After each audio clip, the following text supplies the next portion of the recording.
જય શ્રી કૃષ્ણ. જસદણનું એક નાનું એવું ગામડું અને એમાં રહેતા અમે અને અમારી જેવા માણસોને રાજભા ગઢવીને મળવું હોય ને તો એમના પ્રોગ્રામમાં સ્પેશિયલ જવું પડે.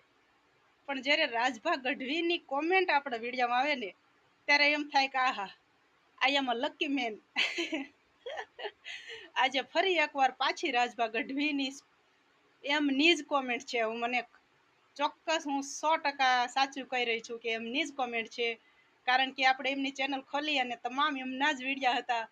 અને આજે બીજી વખત, ત્રીજી વખત રાજભા ગઢવીની કોમેન્ટ આવી છે ને એમ થાય કે ના ના, જીવન રેડી છે આપણું, ધન્ય થઈ ગયું. કારણ કે જેને મળવા માણસોને ઠેઠ ન્યા જવું પડે ને એ પોતાના દર્શન અમને અહીંયા અમને કોમેન્ટ કરીને દે છે. બહુ સરસ ગણાય રાજભા ગઢવી. થેન્ક યુ, આભાર આપનો. અમે તમારા ફેન છે. જય શ્રી કૃષ્ણ. ખુશ રહેજો.